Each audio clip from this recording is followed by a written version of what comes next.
আসসালামু আলাইকুম বন্ধুরা, কেমন আছেন সবাই? আশা করি সবাই ভালো আছেন। আমি আলহামদুলিল্লাহ ভালো আছি। এখানে নিয়ে নিয়েছি আমি ডিম 6টা। তো আজকে আমি ডিম রান্না করব আলু দিয়ে। তো এখন আমি ডিমটা সিদ্ধ করে নিচ্ছি, সিদ্ধ করে ছিলে তারপরে আমি দেখাবো। এই যে ডিমটা সিদ্ধ হয়ে গেছে, এখন আমি ছিলে নিব। এই যে ডিমটা ছিলে নিয়েছি। এখন আমি এই ডিমের তরকারি করব আলু দিয়ে। যে এখানে পেঁয়াজ কুচি আর 2টা আলু কেটে রেখেছি। আমি এখন রান্না বসিয়ে দিব। চলুন রেসিপিতে চলে যাই। এখানে প্যানটা গরম হয়ে গেছে, এখন আমি তেলটা পরিমাণ মতন ঢেলে দিব। এই পেঁয়াজ কুচি আর আলু একসাথে ভেজে নিব।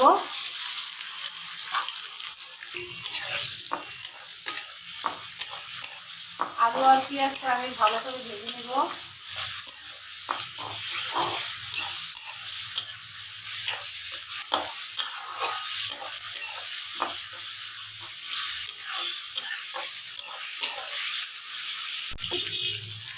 পেঁয়াজ আর আলুর সাথে অ্যাড করে দিব 2টো তেজপাতা, 2টো দারচিনি,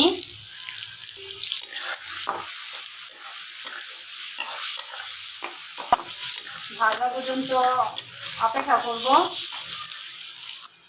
পেঁয়াজ আর আলুটা ভাজা হয়ে গেছে, এখন আমি পানি দিয়ে দিব। পরিমাণ মতো কষানোর জন্য পানি দিয়ে দিয়েছি। আদা রসুন পেস্ট দিয়ে দিব 1.5 চামচের মতো। মরিচ গুঁড়া, হলুদ গুঁড়া, জিরার গুঁড়া,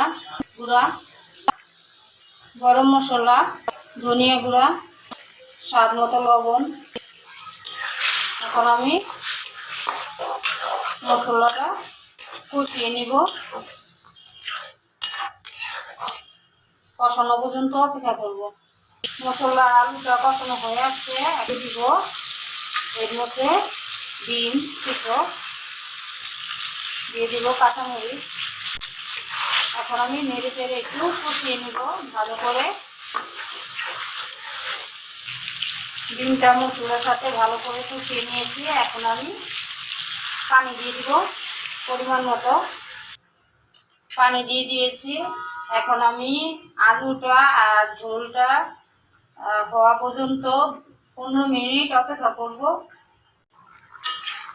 তরকারিটার মাঝখানে একটু নেড়ে দিলাম। যে ডিম আলু তরকারিটা হয়ে গেছে, এখন আমি নামিয়ে পরিবেশন করব। তার আগে আমি জিরের গুঁড়া দিয়ে নিব। জিরের গুঁড়া একটু ছিটিয়ে দিব। আমি নামিয়ে পরিবেশন করব। হয়ে গেল মজাদার ডিম আলু তরকারি, সাথে রুটি আর গরম ভাত দিয়ে খেতে দারুণ লাগবে। বাসায় সবাই ট্রাই করবেন। আমার ইউটিউব চ্যানেলে সবাই সাবস্ক্রাইব করে দেবেন। আল্লাহ হাফেজ।